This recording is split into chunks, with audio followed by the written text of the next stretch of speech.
नमस्कार मेरे प्यारे बच्चों, कैसे हैं आप सभी। स्वागत है आप सभी का तक्षशिला यूके में। वीडियो की जो हमारी क्लास ज़बरदस्त तरीके से चल रही है। शायद 3 क्लास आ गई हैं, आज क्लास नंबर 4 है जो हमें देखनी है। मुझे उम्मीद है कि आप सभी क्लास को पढ़ रहे होंगे और आपने अभी तक जो पेपर दिए हैं उसका कुछ ना कुछ अनुभव आपको लग रहा होगा कि हाँ, जितना चीज़ें हम पढ़ रहे हैं उससे सवाल आते हैं और जिस तरीके से आते हैं मैं कोशिश कर रहा हूँ कि आप तक वो चीज़ पहुँचा दूँ। चलिए आज की क्लास शुरू करते हैं। कल क्लास मिस हो गई थी किसी कारणवश, लेकिन आज क्लास कंटिन्यू करते हैं, ठीक है। समझने की कोशिश करेंगे। देखिए आगे बढ़ते हैं। पहले ज्योग्राफी से शुरू करूंगा, फिर हिस्ट्री की तरफ लेके चलूंगा, ठीक है। देखो ज्योग्राफी में आपने एक बड़ा सुंदर सा टॉपिक सुना होगा, जलवायु, ठीक है, क्लाइमेट। और जलवायु का अध्ययन क्या कहलाता है? जलवायु विज्ञान। क्या कहलाता है? जलवायु विज्ञान। लेकिन पेपर में जलवायु विज्ञान नहीं देता, अंग्रेजी में देता है। अंग्रेजी में यानी क्लाइमेटोलॉजी, ठीक है। क्या बोलते हैं? क्लाइमेटोलॉजी, यानी कि क्लाइमेट माने यानी कि जलवायु, लॉजी माने विज्ञान या साइंस, ठीक है। क्लाइमेटोलॉजी। कई बार आपने देखा होगा कॉस्मोलॉजी, एक पेपर में सवाल, ब्रह्मांड के अध्ययन को क्या कहते हैं। इसी तरीके से आपके सिलेबस में क्या दिया है कि जो शाखाएं हैं, विविध शाखाएं हैं ज्योग्राफी की, वो कौन कौन सी होती है उनके बारे में पता होना चाहिए। तो उसके लिए अलग से मैंने एक वीडियो बना रखी है जिसका लिंक मैं डिस्क्रिप्शन में डाल दूंगा। वहाँ जा करके उन सारी जितनी भी आपकी अध्ययन है, जितनी भी शाखाएँ हैं, उन सब शाखाओं को एक जगह इकट्ठा करने की कोशिश कर दी है मैंने, वो बना के रखी हुई है ऑलरेडी। मैं चैनल में डाल दूंगा लिंक डिस्क्रिप्शन में, वहाँ से जा करके उसे देख लेना, अपना काम हो जाएगा। देखो अब देखिए जलवायु होता क्या है। अगर मैं आपसे कहूं कि एक पहलू पे हम बहुत सारे पैरामीटरों का अध्ययन करते हैं, जैसे हवाओं की दिशा क्या है, हवाओं का अध्ययन, आर्द्रता का अध्ययन, वायुमंडलीय दाब का अध्ययन, तापमान का अध्ययन, ठीक है।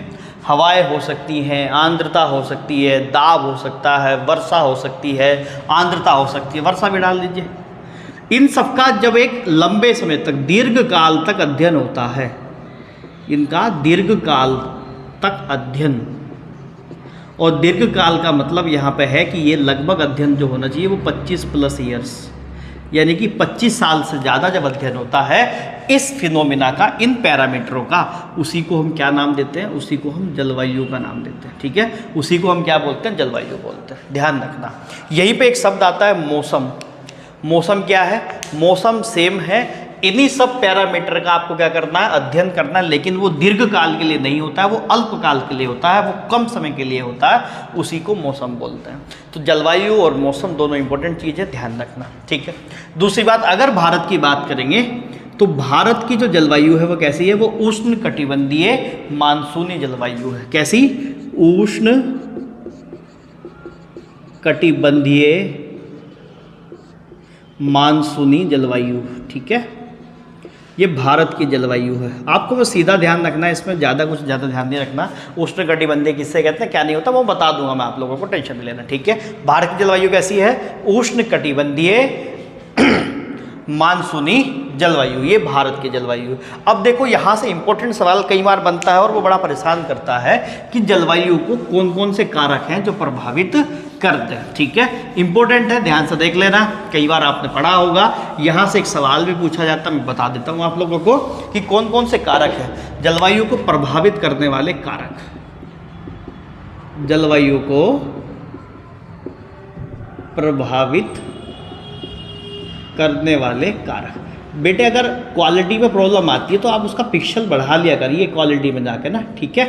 अभी हमारे पास मोबाइल ही है, कैमरा तो है नहीं है, इसलिए क्वालिटी की थोड़ी सी दिक्कत तो देखो रहती है बच्चा, लेकिन आप लोगों का सहयोग मिलना चाहिए। कोशिश करिए कि क्वालिटी बढ़ा लिया करिए, 360, 720 या इस तरीके से देखिए तो आपको क्लियरिटी दिख जाएगी।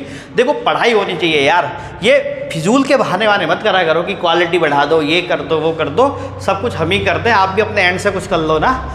कहते कि मैंने उसने बेटे ने, एक बच्चे ने मैसेज किया कि सर क्वालिटी बढ़ा दो। मैंने कहा बेटा थोड़ा पिक्सल बढ़ा ले। कहला जी डेटा लगता है। अब बताओ यार, कम से कम डेटा तो आप लोग देख ही सकते हैं, ठीक है। तो समझो बात को। तो जलवायु को प्रभावित करने वाले कारक कौन कौन से होते हैं, ध्यान से देखो।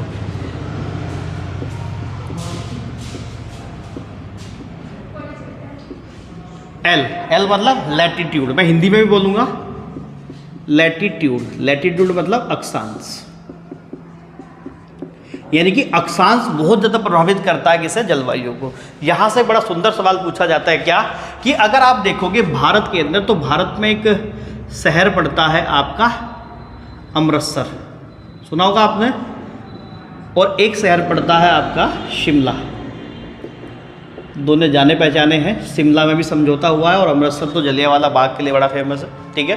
तो अमृतसर और शिमला दोनों सेम अक्षांश पे हैं, लेकिन दोनों की जलवायु में धरती आसमान का अंतर है। पेपर में पूछता है ऐसा क्यों, ठीक है। तो ध्यान रखना, पेपर में यहाँ से सवाल आता है कि अक्षांश सेम है लेकिन जलवायु में अंतर है, ऐसा क्यों है, पता चल जाएगा आपको। ए मतलब अल्टीट्यूड, अल्टीट्यूड का मतलब होता है ऊंचाई, और बस यही कारण है, वो कम ऊंचे पे है, ये ज़्यादा ऊंचे पे है, यही कारण है, इसलिए जलवायु में क्या मिलता है, अंतर मिलता है, ठीक है। बड़ा सवाल आता है paper. N, nearness of sea, nearness of sea यानी कि समुद्री या समुद्र से दूरी, समुद्र तल से दूरी, ये एक कारण है। D, direction of wind, direction of winds या हवाओं की दिशा, कि हवाएं किस तरीके से बहती हैं, ये भी प्रभावित करती है किसे, जलवायु को। इसके अलावा और कारक कौन से हैं, फॉर्म्स। एस मतलब फॉरेस्ट, फॉरेस्ट मतलब वन। और एक चीज़ और बता दूं, वन दरोगा का पेपर ऑनलाइन नहीं होगा, ऑफलाइन होगा, ध्यान रखना, ये क्लियर कर दिया आयोग ने, ठीक है, ऑफलाइन होगा पेपर। ओ, ओशन करंट, ओशन करंट्स यानी कि समुद्री जलधाराएं, समुद्री जलधाराएं। आर मिस रेन, रेन यानी कि वर्षा। एम विस माउंटेन्स, माउंटेन्स यानी कि पर्वत। और एस मतलब होता है सॉइल यानी कि मिट्टी। तो एक तरीके से मैं कह सकता हूँ कि ये सारे कारक हैं जो किसे प्रभावित करते हैं, जलवायु को प्रभावित करते हैं। देखो ध्यान से देख लेना, कई बार क्या करता है पेपर में ऑप्शन देता है और ये सवाल आत्मा का परमात्मा से मिलन करवा देते हैं, समझ में नहीं आता क्या करें। क्यों पूछेगा, बताओ निम्नलिखित में से कौन सा ऐसा कारक है जो जलवायु को प्रभावित ही नहीं करता, या पूछेगा बताओ कौन सा कारक है जो प्रभावित करता है, और ऑप्शन में डालेगा ए बी सी डी, मेल मेल मिलाप, इस तरीके से परेशान करते हैं। तो ये बिल्कुल दिमाग में रख लेना कि ये सारे कारक हैं जो क्या करते हैं, जलवायु को प्रभावित करते हैं। लैंड फॉर्म्स, ठीक है, ध्यान रखना, अन्य जीव है। इसके अलावा यहीं पर इंपॉर्टेंट बात आपको बताऊँ कि एक बड़ा सवाल आता है जो बहुत ज़्यादा परेशान कर देता है बच्चों को, कि आपने सुना होगा कि जो दो जलधाराएं हैं, एक तो है आपकी अल नीनो, क्या है, अल नीनो, और एक है ला नीनो। तो अल नीनो और ला नीनो का भारतीय जलवायु पर क्या प्रभाव है, बड़ा इंपॉर्टेंट सवाल है, ध्यान रखना। तो अल नीनो की बात करूं अगर मैं, अल नीनो, तो पहले तो आप दिमाग में रखना कि अल नीनो क्या है, एक गर्म जलधारा है, ठीक है, गर्म जलधारा है। दूसरी बात, ये आपका जो प्रशांत महासागर है ना, उसके अंदर मिलता है, जैसे पूर्वी वाला, जो पूर्व वाला हिस्सा प्रशांत महासागर का, उसके अंदर ये देखने को मिलती है, पूर्वी प्रशांत सागर में, ठीक है। दूसरी बात, महत्वपूर्ण बात यह है कि जब अल नीनो का प्रभाव ज़्यादा होगा तो भारत में वर्षा कम हो जाएगी, भारत में कम वर्षा होगी, ठीक है, भारत में क्या होगी, कम वर्षा होगी, ठीक। एक मैंने बताया दूसरा प्रभाव क्या है, ला नीनो। ला नीनो से क्या प्रभाव पड़ता है कि अगर ला नीनो का प्रभाव ज़्यादा रहता तो सीधा सीधा क्या होता है कि भारत में वर्षा जो है वो पर्याप्त होती है, भारत में पर्याप्त वर्षा होती है। तो ये दोनों बातें ध्यान रखना, बस आपने, इससे ज़्यादा कुछ नहीं जानना, आपने बस सीधा ध्यान रखना है कि ला नीनो का क्या प्रभाव है भारतीय जलवायु पे और ला नीनो का क्या प्रभाव है भारतीय जलवायु, ठीक है। इतनी बात करके आप लोग छोड़ देंगे। देखो आगे बढ़ता हूँ, ग्रीष्म ऋतु की तरफ लेके चलता हूँ, आपको थोड़ा सा यहाँ पर समझाना पड़ेगा मुझे, चलिए समझने की कोशिश करते हैं। ग्रीष्म ऋतु यानी कि समर,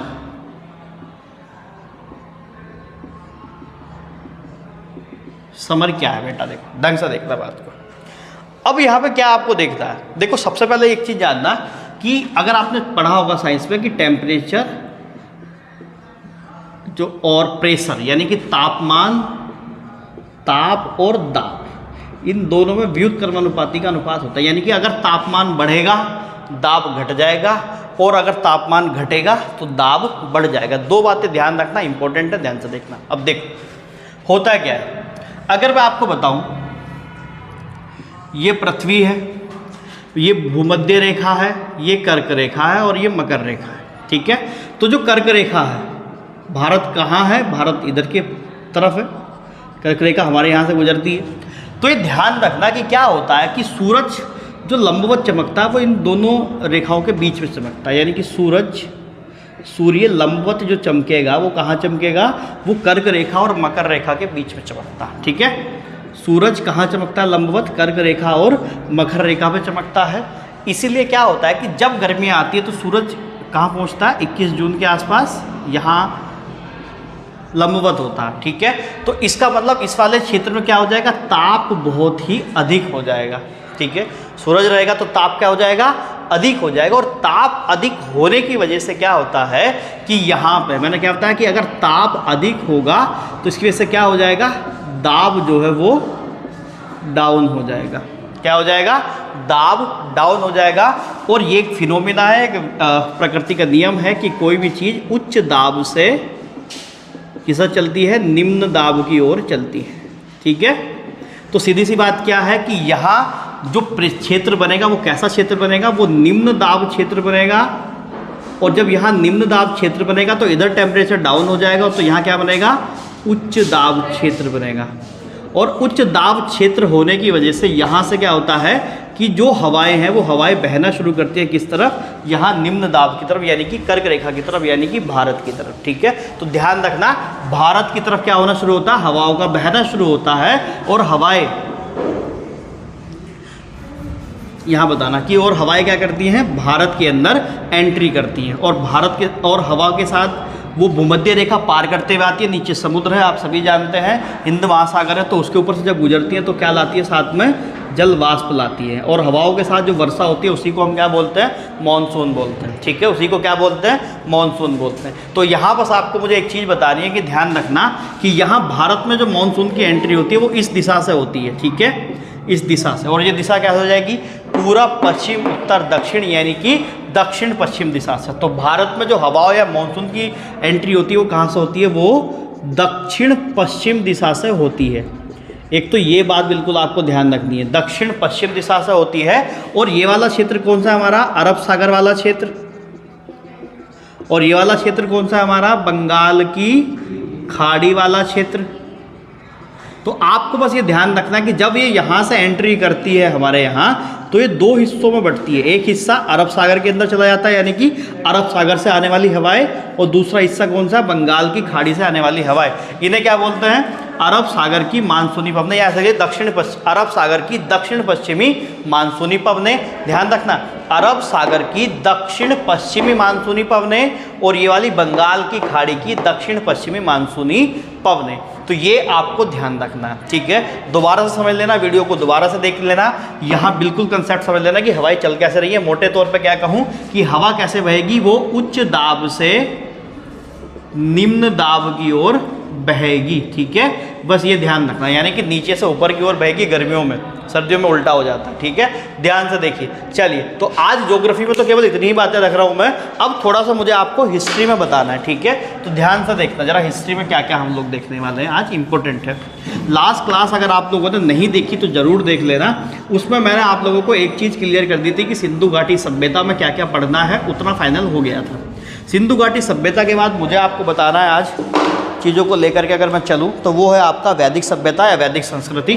चलिए देखना, वैदिक सभ्यता या संस्कृति, ठीक है। देखो, आर्य भी बोलते हैं वैदिक सभ्यता, या एक तरीके से आर्य सभ्यता, है ना, आर्य। देखो, ये वो एज है जिस एज में वेद वगैरह हुए। तो इसका अगर काल देखूँ तो वो 1500 से 600 BC, यानी ईसा पूर्व रहता है। 1500 से 600 BC ईसा पूर्व रहता है। दूसरी बात क्या है कि इसके दो पार्ट अगर हम कर सकते हैं, एक पार्ट हम कर सकते हैं 1500 से 1000 BC, जिसे बोलते हैं ऋग्वैदिक काल।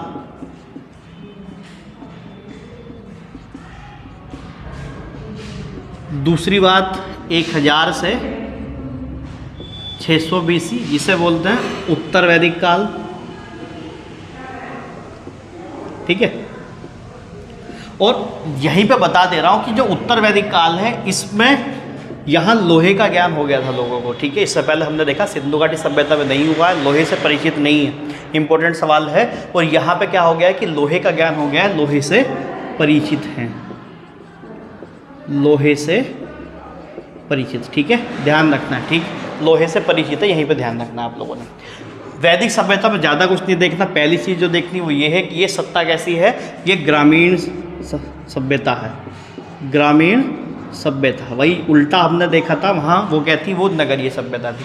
ये मूलतः कैसी है, ग्रामीण सभ्यता है। दूसरी बात, इंपॉर्टेंट बात, ये सभ्यता कैसी है, पितृसत्तात्मक है, यानी कि पुरुषों की सत्ता यहाँ पर ज़्यादा देखने को मिलेगी, जबकि सिंधु घाटी सभ्यता कैसी है, वो मातृ सत्तात्मक है। तो ये सभ्यता कैसी है, पितृसत्तात्मक है। यहाँ से एक इम्पोर्टेंट चीज़ जो आप लोगों ने देखनी वो है वेद, ठीक है, महत्वपूर्ण चीज़ जो है वो वेद है। आप देखिए वेदों के बारे में अगर हम बात करते हैं तो वेद है, वेद का मतलब होता है ज्ञान, नॉलेज, ठीक है, ज्ञान, नॉलेज, ठीक। वेदों के संकलनकर्ता कौन है, ये आपको ध्यान रखना कि किन्होंने वेदों को संकलन किया। देखो एक चीज़ का ध्यान रखना, वेदों के निर्माता नहीं बोलते, वेदों के संकलनकर्ता बोलते, यानी किसने उन्हें जोड़ करके इकट्ठा करके एक साथ रखा। तो महर्षि कृष्ण देवायन वेद व्यास, महर्षि कृष्ण देवायन द्वैपायन, ऐसा लिखो, वेद व्यास, इनका सीधा सा नाम भी क्या है, एक वेद व्यास कह सकते हैं। महर्षि कृष्ण द्वैपायन वेद व्यास, ये क्या है, इसके संकलन करता है वेदों के। अब देखो मैं वेदों को आपको बता रहा हूँ, वेदों से जो इंपॉर्टेंट बात बनती है वो बता दे रहा हूँ, आप बिल्कुल मेरी तरह ही कॉपी में बनाएंगे, ध्यान से, ठीक है। पहले मुझे थोड़ा सा ड्रॉ करने दो, ठीक है, वेदों को समझ लेंगे बिल्कुल क्लियर, पर ज़्यादा रटने वटने की जरूरत नहीं है आप लोगों को ना।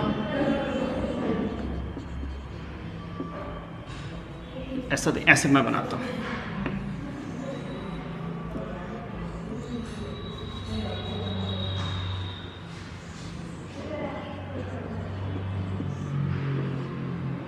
ठीक है। आप ऐसे ही बनाएंगे वेद, जैसे मैं बनाऊंगा मैं बनाता हूँ आप लोगों के लिए, ठीक है। देखो वेद, 4 वेद है हमारे, कुल वेद कितने हैं, 4। पहला ऋग्वेद, दूसरा यजुर्वेद, तीसरा सामवेद और चौथा अथर्ववेद। 4 वेद हैं, पहला ऋग्वेद, दूसरा यजुर्वेद, तीसरा सामवेद और चौथा अथर्ववेद। अब इनमें क्या क्या है ध्यान से देखना। ऋग्वेद में देवताओं की स्तुति देखने को मिलती है, देवताओं की स्तुति, ठीक है। यजुर्वेद में यज्ञ संबंधी सारी चीजें हैं। सामवेद में संगीत गायन विधि, या मैं कह सकता हूँ संगीत। और अथर्ववेद आप सबका फेवरेट वशीकरण जादू टोना, ठीक है, वो किस पे मिल जाएगा, जादू टोना। आपने देखा भी होगा, बड़ा ऐड लिखते हैं कि वशीकरण करवाएं, ये करवाएं, वो करवाएं, ठीक है। तो जादू टोना कहाँ मिलेगा, अथर्ववेद में मिलेगा। यहीं पे मैं आपको बता दे रहा हूँ कि इनके उपवेद भी हैं। जैसे ऋग्वेद का क्या है, आयुर्वेद, ठीक है, इसका क्या है, उपवेद है। ये ध्यान रखना, कई बार बच्चे कन्फ्यूज हो जाते हैं कि ये आयुर्वेद ऋग्वेद, ये इसका उपवेद है। यजुर्वेद का क्या है, धनुर्वेद, ये इसका उपवेद है। वही सामवेद का क्या है आपका, आयुर्वेद, धनुर्वेद, सामवेद का है गंधर्व वेद, और अथर्ववेद का है शिल्प वेद। ये इसके उपवेद हैं, ठीक है, ध्यान रखना है। ये सब क्या है, इनके उपवेद है। ये इसका उपवेद है, ये इसका और ये इसका, ये उपवेद। अब इनसे संबंधित जो बात है वो जरा इंपॉर्टेंट मैं डाल लेता हूँ। यजुर्वेद पहली चीज सबसे प्राचीन वेद है, सबसे प्राचीन वेद। अच्छा ये बताओ कि सबसे प्राचीन वेद तो ये ऋग्वेद है, सबसे नया कौन सा है, अथर्व, सबसे नवीन अथर्व है। सबसे नवीन वेद क्या है, वो अथर्व है। मेहनत से पढ़ते रहो, ठीक है। दूसरी बात, ऋग्वेद में 2 चीज़ों का महत्वपूर्ण स्थान है। यहाँ सबसे ज़्यादा वर्णित देवता कौन है, वो इंद्र हैं, ध्यान रखना है। दूसरी चीज़, सबसे पवित्र नदी क्या है, सरस्वती, ठीक है। सबसे पवित्र नदी क्या बताई गई है, सरस्वती, ध्यान रखना। सबसे पवित्र नदी सरस्वती बताई गई है, और जिस देवता का यहाँ पर उल्लेख ज़्यादा बार मिलता है वो इंद्र देवता है। 2 बातें ध्यान रखना। इसके अलावा 10 मंडल हैं, 1028 सूक्त हैं और 10,462 मंत्र हैं। इसकी वैसे ज़रूरत नहीं है, बस मंडल का ध्यान रखना है कि कुल कितने मंडल हैं। तो 10 मंडल हैं, 1028 सूक्त हैं, 10,462 यहाँ पर मंत्र हैं। ठीक, यहाँ पे आपको जो ध्यान रखना है, एक इंपॉर्टेंट बात यह है कि एक वाक्य आपने बहुत सुना होगा, अस्तो माँ सदगम्य। अस्तो माँ सदगम्य, सदगम्य, अस्तो माँ सदगम्य, वो कहाँ से लिया गया है? वो हम लोगों ने ऋग्वेद से लिया है, महत्वपूर्ण है। और ऋग्वेद का जो ब्राह्मण है, जो जानकारी रखता है, जो ज्ञाता है, उसे क्या बोलते हैं? ऐत्रेय व कौशितिकी। ठीक है, वो कौन है? ऐत्रेय व कौशितिकी, कौशितिकी। ठीक है, ये ध्यान रखना आप लोगों ने ऋग्वेद में। बस केवल इतनी बातें, देवताओं की स्तुति, दूसरी बात सबसे प्राचीन वेद, इंद्र का सबसे ज़्यादा, सरस्वती, ये थोड़ा सा इंपॉर्टेंट चीज़ें ध्यान रखनी है।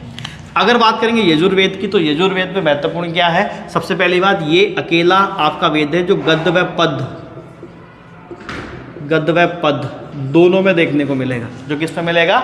गद्य व पद दोनों में देखने को मिलेगा। महत्वपूर्ण चीज़ है, बहुत बार पेपर में सवाल आता है कि गद्य व पद दोनों में देखने को मिलेगा।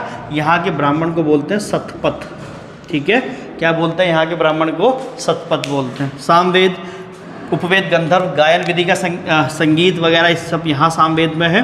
तो यहाँ आप बता देंगे इसके अंदर कि भारतीय संगीत का जनक क्या है? वो सामवेद है। भारतीय संगीत का जनक आपने पढ़ा होगा, सारे गामा सुना भी होगा, तो वो सब कहाँ से निकला है? वो सामवेद की ही देन है, सामवेद से वो निकला है। इसके अलावा जादू टोना कहाँ पे मिलेगा आपको? अथर्ववेद के अंदर मिलेगा। और यहाँ, अच्छा यहाँ पे ध्यान दें, इसका उदयता, उदयता का मतलब होता है उद्गाता बोलते हैं उसे,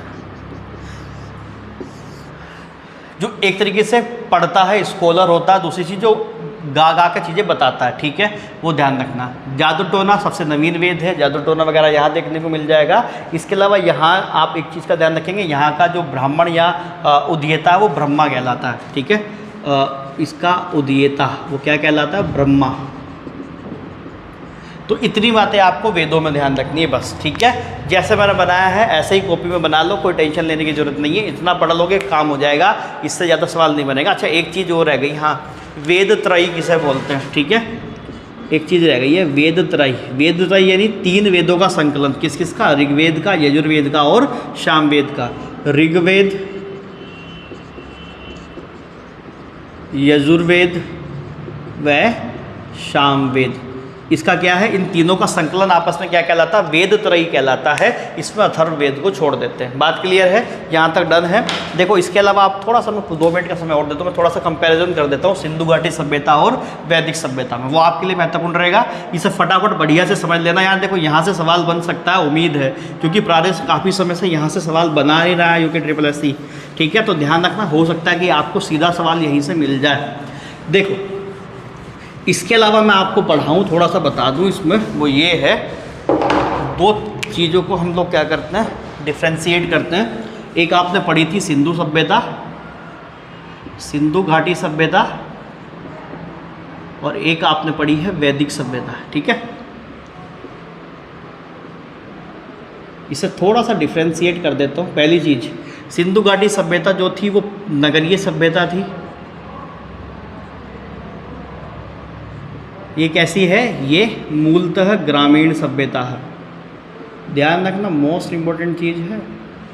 दूसरी बात, इधर मिलेंगे पक्के भवन, पक्के ईंटों का निर्माण या पक्के ईंटों का उपयोग मिलेगा, पक्के ईंटों का प्रयोग मिलेगा। इधर आपकी ईंट भी कैसी है? कच्ची, कच्ची ईंट मिल जाएंगी। इसके अलावा अगर मैं देखूं, सिंधु घाटी सभ्यता में देवियों की प्रधानता मिलेगी, यानी देवियों की पूजा वगैरह, महिलाओं को बहुत ज़्यादा चीज़ें मिलेंगी, इसलिए क्या है? मात्र सत्तात्मक है। इधर देवताओं की प्रधानता है, सिंधु घाटी वैदिक सभ्यताओं में देवताओं की प्रधानता है, इसलिए यहाँ की सभ्यता कैसी है? ये पितृसत्तात्मक है।